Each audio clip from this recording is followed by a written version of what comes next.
I give this contraption 50-50 odds of doing something horrible.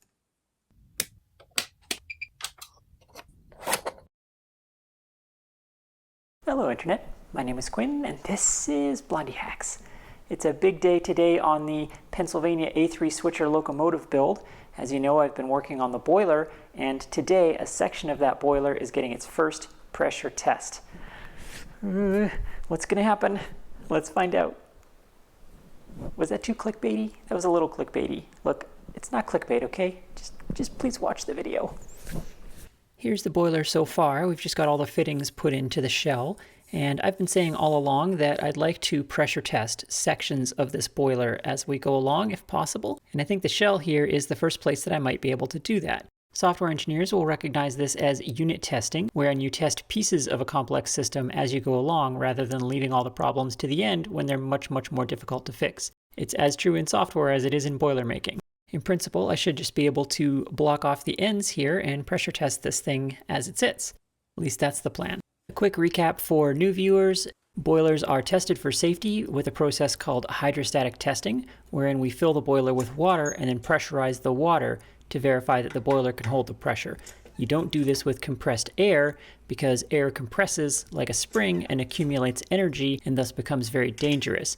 If the boiler were to fail with compressed air, it would explode. If the boiler fails with water in it, you just get really wet.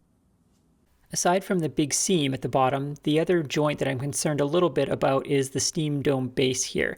Now this side of it looks really good. That darkness there is not porosity, that's just dirt that scrapes off. And I've got a really nice fillet all the way around the bottom of this thing. However, as you follow this base around to the backside, the story is a little less rosy. You can see how my nice fillet kind of disappears into this blobby mess here, and in fact right here might be a couple of spots that might be holes. It's not clear if those go all the way through or if they're just little recessions. Furthermore, you can see this kind of long skinny lump here that runs along.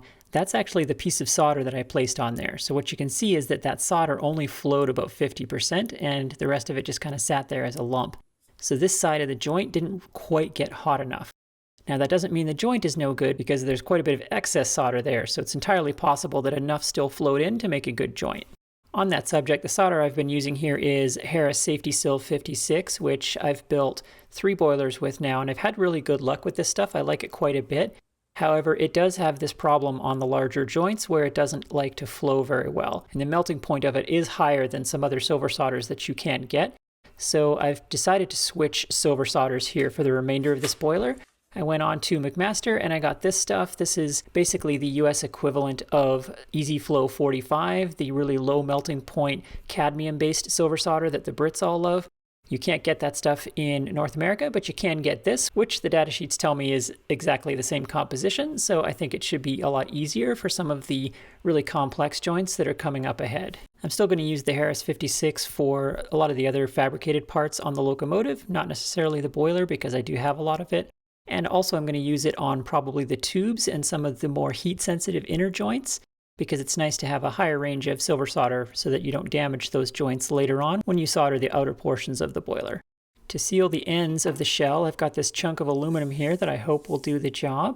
It's pretty thick, so it looks like it should take a good amount of pressure here. I just have to try and make 2 end plates out of it. My original plan here was to trepan a groove the size of the shell into this plate, then use that groove to seat an O-ring. That plan fell apart when it turns out you can't buy any O-rings the exact size that I need here. However, I did find these flat rings on McMaster. These are technically O-ring backing rings, so they're designed to be used with an O-ring. However, they're O-ring material, and they happen to be the perfect size, and they're flat, and they have an indentation on the top that seats into the shell. So I think they might actually hold quite well on these plates by themselves.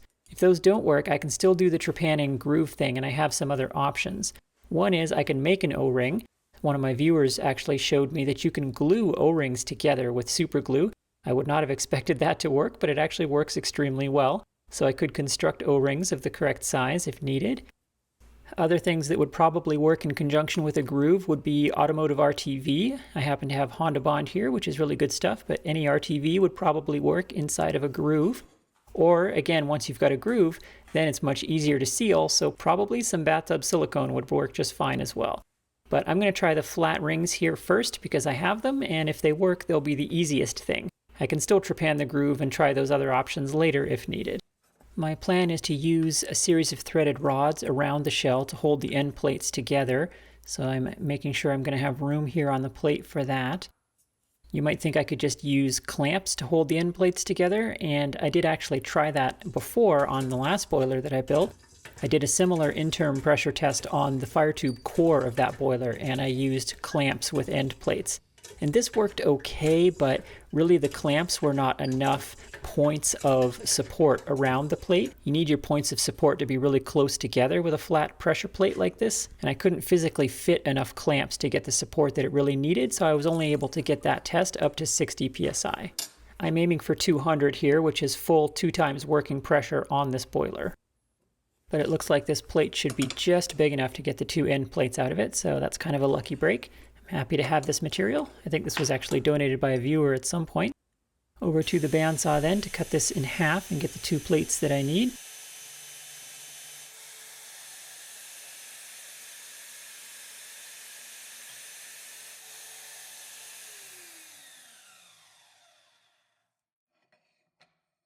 Each of those plates has 2 factory edges on it and 2 saw cuts on it now. So I'll align the factory edges and clamp the plates together, and I'm going to do the remaining operations on both plates simultaneously because it'll save me some time. Over to the mill now, and I'm going to machine both saw cuts on both sides, nice and square and parallel. This isn't really necessary, except that my thought was if I do need to trepan a groove in this, it'll be a lot easier to set this up in the forejaw if the sides of it are all square and parallel as needed. So that's why I'm bothering to do this.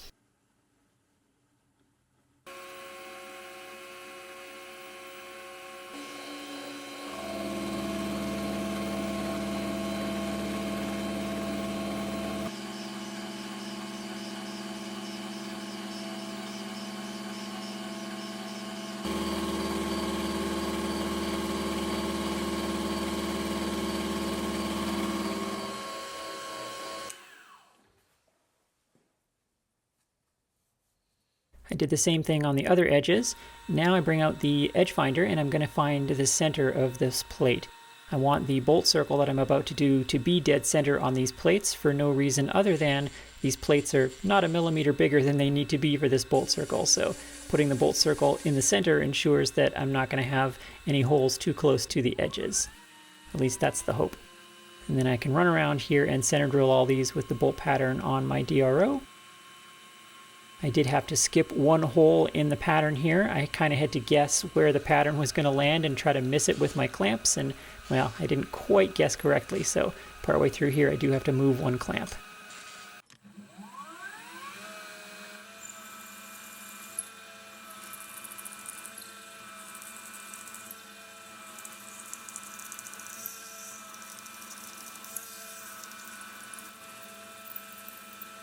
And of course I didn't quite make it through due to Quinn's first law of drills, which is that drills are always slightly the wrong length.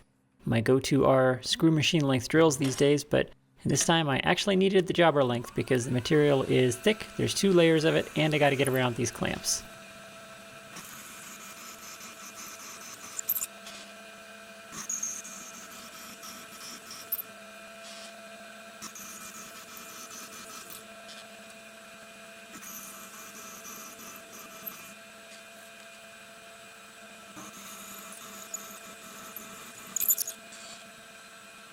In this case, moving a clamp is easy because I've got 2 hold downs clamping the plates together and the 2 clamps on there.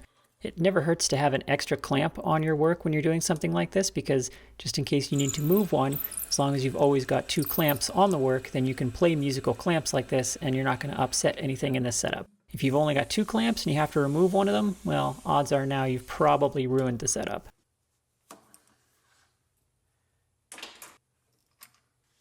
I just kind of guessed that an 8-hole pattern would be enough support for the 2 plates, and I don't know, intuitively it looks good. I guess we'll find out. These plates had some packing tape on them and a bunch of other mysterious crud, so some work with a scraper and acetone got all of that cleaned up. These are going to be sealing surfaces, so I want them to be as clean and nice as possible. I did not machine these surfaces. I was, again, trying to avoid that if I could because it's a bunch of extra work. Ideally, perhaps you would fly cut them the way you would a cylinder head to make sure that it's a really good flat sealing surface. But I checked it with a scale and a light, and honestly, these surfaces are pretty darn flat. And if the tram on my mill isn't perfect, I might actually make this worse by trying to fly cut them. So again, I'm going to try them as is, and if they don't work, then I'll fly cut them. Next up, I'll need threaded rods, of course, for all those positions. So I marked the length here of how long one rod needs to be, and then I just hacksawed 8 of those to length out of some long lengths of threaded rod that my local hardware store happened to have in stock, which was very handy. Then to clean up the ends there and make it so the threads will start nice, I put a little chamfer on both ends of each rod there over on the bench grinder. Just a quick and easy way to do that. I'm going to need a pump for this hydrostatic test, of course, and I actually have this thing. It's a quote-unquote real hydrostatic testing pump. I used this on all my previous boilers, but well, this thing was not expensive and I got exactly what I paid for. It's developed a lot of issues after 4 or 5 uses. You can see the fittings have rusted, and I think the valve is leaking, and 2 of the O-rings in the handle are going bad. So this thing is a hot mess. However, I need a pressure gauge, so I think I'm just going to pilfer the pressure gauge.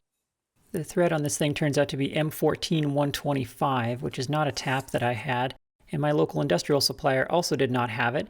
However, they did have pressure gauges in stock, and this thing was 20 bucks, and it's actually a nicer gauge. And that's about what I would have paid for the tap anyway, so that was a win. I'll just use this gauge. My plan is to reuse the fill bushing for the pressure gauge, so I just need an adapter of some sort. This gauge has a 1/4 MPT thread on it, and the fill bushing is 1/2 inch 20. So I've got a little piece of hex bar stock here that I found in the junk bin. It's got a blind threaded hole on the end of it already from some previous thing, so I'll just part that guy off because we don't need it.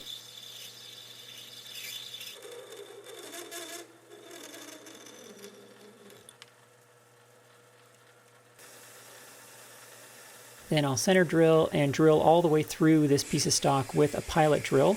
This is going to act as a pilot, but also this is the through hole for the plumbing fitting. It doesn't really matter how big this hole is because it's just transmitting pressure to the gauge, so even a tiny hole would work. Then I go in part way with the tap drill size for the thread on the pressure gauge, which is 1/4 NPT, and then I get the supreme pleasure of tapping that thread. I am on record as strongly disliking tapered threads. I try to avoid them as much as possible. Particularly in model engineering, they just really don't seem to have any advantages. A straight thread with Loctite 545 on it seals perfectly every time, whereas pipe threads are a bit finicky and they can be quite difficult to create. But create it we must, so I brought out the 1/4 National Pipe Taper Tap, and in we go with that.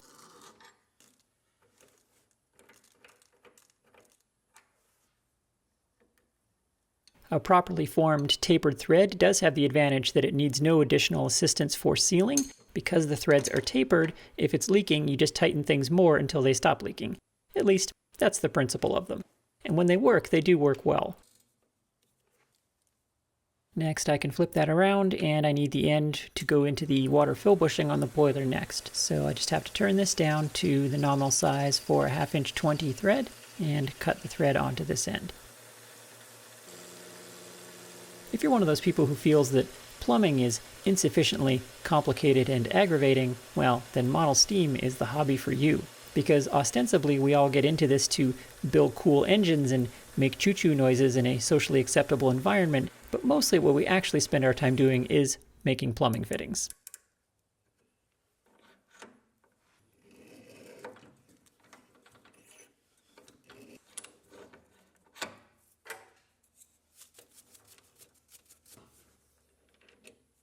Next up, we have to find a way to cover the steam dome base, which is a pretty complex thing that has a lot of holes in it.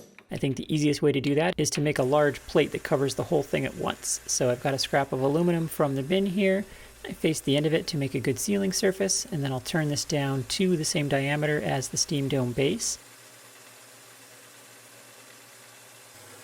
That's looking good, just making a simple puck here of aluminum.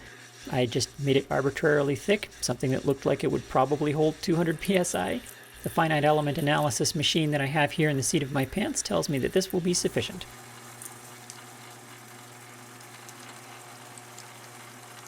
Now over to the mill, where I'm going to set up to put some clearance holes in this for a bolt pattern. I'm going to use my spindle indicator holder here to get this thing centered up on the spindle.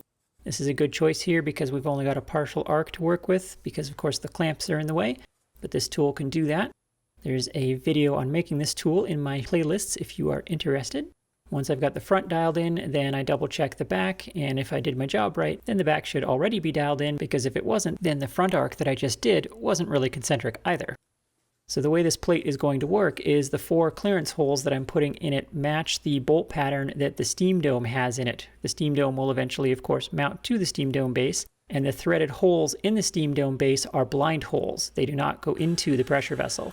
So I don't have to worry about sealing those, so these bolts themselves are not sources of leaks. All we're going to need is a gasket that covers that entire plate to seal up the entire base all at once. So for that, I've got some Felpro paper gasket material here. This is good stuff.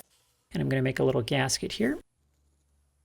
And finally, a saddlery hole punch makes quick work of those holes. When you're tool shopping, don't forget the tack store. Saddle makers have some of the coolest tools, along with surgeons and dentists. Don't be afraid to think outside the big box store when you're shopping for tools, because a lot of those disciplines have really cool things that you might not otherwise know about. Let's get this guy installed and make sure that it's going to work. You can see how that lines up with the 4 threaded holes there, and then this plate will go on top. And I'm using the nice faced side downward because it'll be a better sealing surface than the kind of ugly parting blade side is on the top there. We're not trying to win a beauty contest here, we're just trying to hold a bunch of pressure. Yeah, that seems pretty non-explodey. Let's go with it. Next challenge is this steam feed pipe here that sticks out past the end of the shell. That's going to create a problem for my end plates because, as you can see, it's in the way.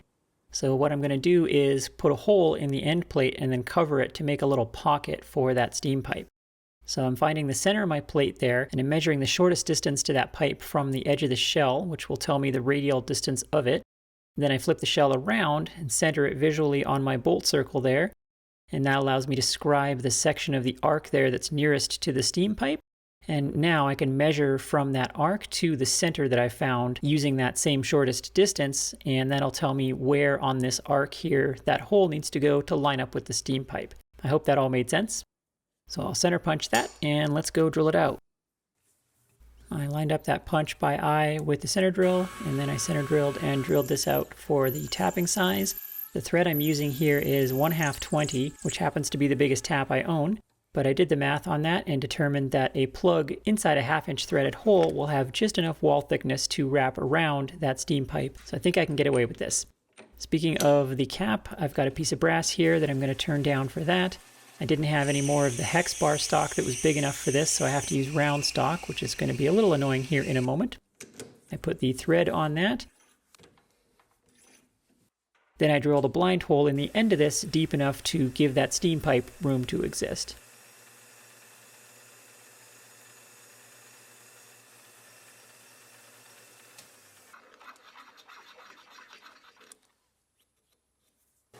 Next I'm going to part this off, but I'm leaving it long there because I want some stock to hold on to over here in the mill. I'm going to stick it in a collet block because I need to mill some wrench flats on this thing. Again, because I didn't have any hex bar stock, I got to make some wrench flats so that we can get this thing tight and loosen it as needed. Hex bar stock is super handy to have around for making plumbing fittings like this, so I'm definitely going to have to order more of the larger stuff here so I don't have to go through all of these shenanigans every time I need a fitting. Then back over to the lathe we go to get rid of the extra material that was needed to hang onto it in the mill. I parted off the worst of it and then faced it back down.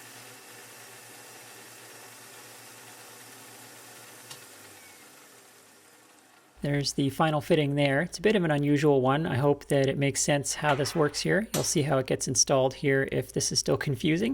It's just kind of a hollow plug that's going to stick out past the end plate. So the end plate is going to slide over the steam pipe, as you can see there, which is nicely centered when properly aligned, and then the plug fits over top like so. There's other ways to do this, of course. You know, if the plate was thicker, I could have milled a pocket in it for clearance, or if you're a better welder than me, you could weld a plate on there in the area and then mill out a pocket in that plate, but I'm not a good enough welder to do an aluminum weld that is gas and pressure tight there, so this brass plug is what worked for me. A couple other things need blocking off here. One of the water inlets we don't need, so I made a simple blind threaded hole in a cap there for that guy. That'll seal that up. Over on the other side, the other water inlet is going to be used for the pump that I'm going to use to build the pressure. So for that, I need to adapt the water inlet to this cone fitting here. So back into the lathe with more hex bar stock and yet another fitting. A large center drill makes the female side of the cone fitting there nice and easily.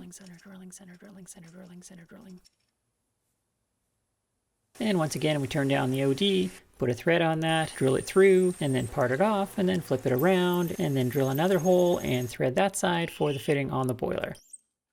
Nothing too exciting here, just a lot of weird plumbing fittings that no hardware store is ever going to sell you. If all that went to plan, I should be able to thread this guy onto the boiler inlet there, and then feed my pump onto there. And Bob's your uncle, we've now got a way to build pressure in the boiler. All right, we've got all the fittings that I should need here, so I'm going to start sealing things up now. Loctite 545 goes on all the threads to make sure they all seal up tight. The important thing is to make sure that if anything leaks, it's the seams on the boiler and not any of my external fittings that are being used to test the seams on the boiler.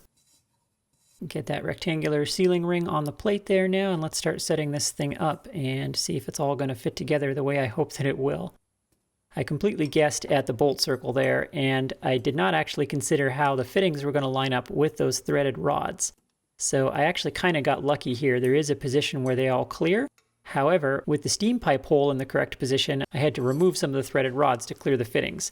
So my steam pipe hole is not compatible with the orientation that the boiler needs to be at. So I'm going to need to move my steam pipe hole, and that's going to be a little tricky because now it's at a weird angle that's difficult to measure or calculate the position of. So instead I'm just going to transfer the position directly here. I've got some Prussian blue, and I gooped up the end of the pipe there, and now I'm going to seat the end plate down on there in the correct orientation such that the threaded rods clear all the fittings, make a little impression there, and I got most of the circle there off of that pipe, so that's good. That's enough for me to center punch the center of it there. And then I drilled and tapped that out in the new position. And let's see how good my aim was. Ugh, nothing but net. Look at that. Now that capel thread on there. Then I just made an extra plug to fill the speed hole. Getting very close to the moment of truth now. I can start bolting the fixture plates together here. And pretty soon we're going to be able to see if this crazy science contraption is actually going to work. I'm starting by just snugging up these bolts. I don't want them to be any tighter than necessary. It would be pretty easy to damage the shell by cranking down on these too hard. The shell is just copper, mind you, and it is somewhat annealed because it's been heated a lot for all that silver soldering, so it might be soft. So I want those rods just tight enough to seal and no tighter. And I'll get the pump on there, and experienced model engineers are yelling at their screen right now at the mistake I've just made, but don't worry, I do figure it out here in a minute. I'll get a funnel in there and let's fill this thing with water. I could pump it full with the pump, but that's pretty tedious, so I'm going to pre-fill it here. After a little water goes in, I check that everything's watertight. There's no shame in your first boiler attempt not being even watertight, never mind pressure tight. It happens, but it does seem to be watertight, so I keep filling. I've got the steam dome base uncovered there because that's a high point, so I want air to be able to escape out there. Plus that internal steam pipe is a potential air lock, so I want to make sure that fills up with water and can let the air out the steam dome base. So once air bubbles out of the base there, then the boiler's almost full, so I cover that with the plate now. And then using the hand pump, I fill up to the top of the pressure gauge adapter there, which is the other high point. The goal here is to eliminate as much of the air in the boiler as we can because, of course, air compresses and water doesn't, which is why we do this test with water. Because with water, you can build pressure safely and nothing can explode. All right, moment of truth. Let's start building some pressure here. Boiler's full of water, so we'll start pumping more in with the pump here, and we should start building pressure. And, of course, immediately the pipe thread on that gauge started leaking. I really dislike pipe threads. I tightened that guy up some more, but it was still leaking, so I took it apart and I gooped it up real good with Loctite 545, and then it stopped leaking, and now we're building pressure. You can see that I'm building pressure, but above 50 psi, I lose the ability to pump in any more water, and it's bleeding back down to 25 psi very quickly. I'm slightly embarrassed at how long it took me to figure out what was wrong here, because of course I know that all inputs to a boiler or any pressure vessel have to have a check valve on them. Otherwise, as is happening here, on every backstroke of the pump, the boiler just dumps all its pressure back through the pump. So of course you can't build any pressure. So using the speed hole plug, I bled the pressure back down to 0 so that I could drain the boiler and get a check valve in between the boiler and the pump there. I don't actually have any spare check valves, so I pilfered this one off my 4-inch vertical stationary boiler that I built last year. It's a good size for this. Unfortunately, it's a 90-degree version, which is not ideal for the orientation that I've got here, but I can make it work with some rebending of the pipes on my pump there. So yet another fitting adapter was necessary here, and this allowed me to get the check valve in there. And yes, the check valve does actually need to be vertical to work correctly, and I did also figure this out eventually, so don't worry about the current setup of it here, but for now you can see that I've got the check valve that we need in there, and now the pump is working perfectly. I can build pressure properly now. Refill the boiler again, and away we go. So now I can build pressure. I went up to 50 psi, everything looking good. So then I worked my way up to 100 psi, and I'm kind of taking my time here, and I'm going up in stages. So I stopped at 100 psi, let the boiler expand, let the joints settle, let the copper work harden, all the things that it's going to do the first time it encounters pressure. And just kind of start checking things. Make sure all the seams are dry, check every joint if there's any moisture anywhere, and so far everything is completely bone dry. At 100 psi I can't detect a single issue, so this is really great news. You can see that it's holding the pressure there, it's not bleeding down. So far so good. This is actually already more pressure than the last boiler I built held. I went up to 125 psi, gave it a minute, and then went up to 150 psi, and now some interesting things started to happen. This is where I developed a leak right at the bottom where the seam on the shell meets the O-ring. It's hard to show here because of the angle, but right at the end of the seam, there's a tiny little gap where the silver solder doesn't quite go all the way to the end of the copper, and the O-ring is not quite able to seal that. But that's okay because that entire area is covered by the throat plate joint, so it's not actually a leak. So I worked my way up to 175 psi, and at this point, one of the O-rings started to fail in a couple of spots. As you see here, a little bit of seepage here. I was able to resolve this by snugging up all of my threaded rod a little more. So now the O-rings are all sealed up, except for, again, that one spot on the seam at the bottom where it can't quite seal it up. So then I went up to the big 200 psi. That is a lot of pressure. It's pretty intimidating, I'm not gonna lie. This is far more pressure than I've ever tested a boiler to, but this is 2 times working pressure for the A3 switcher boiler, so it's got to pass 200. The goal is to hold 200 psi for 10 minutes, and over 10 minutes it bled down to 190 psi, and that's entirely because of, again, where the O-ring meets the shell seam there. None of my actual boiler joints are leaking. So I honestly consider this to be passing with flying colors. It really, really did great. Even my ugly looking steam dome base, not a single problem with it. So victory in hand, I can start tearing down my setup here. I start by disconnecting the pump, which is fine because the check valve will hold the pressure there, as you can see. Now, bleeding down the pressure safely is the next task. I didn't build a bleed valve into this fixture, which might have been a good idea, but I do have my speed hole plug, so I'm going to use that here once again. And the goal is to bleed down the pressure nice and slowly. Again, you don't want to shock the pressure vessel. So I'm just cracking this plug, and at 200 psi, it doesn't take much. Just cracking one of these plugs is enough for the pressure to start bleeding down. And this footage here is sped up, but I'm going a little bit at a time, letting the pressure bleed down. At each new leak level, the pressure will stabilize at a new low. So you just keep cracking it open a little bit at a time. When you start to get really low like this, I had to crack open a second plug because it's hard to make it leak badly enough to lose more pressure. But eventually you can work it all the way down to 0, and then it's safe to crack it open all the way and drain out the water.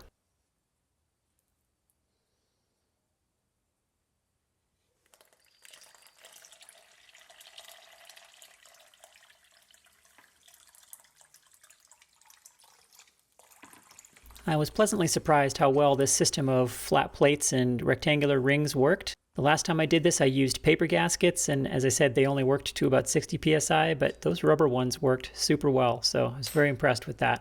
I was glad I didn't have to do all the extra work of trepanning and making O-rings and so on. Now that I know that steam dome base joint is good, I decided to clean it up a little bit, make it look a little nicer, and make sure that all the related components in this area are going to fit nicely. Those big blobs of solder might cause issues later on for fitment, so I'll clean all of that up. Well, that was a raging success. I'm really very, very excited for the shell to have passed that pressure test. Now I can resume building this boiler with confidence, knowing that if I have leaks in the final boiler, it won't be from this shell. This shell is sound, and we can trust it. Well, thank you very much for watching. I hope you enjoyed this crazy science experiment, and thanks especially to my patrons who make all of this content possible, and I will see you next time.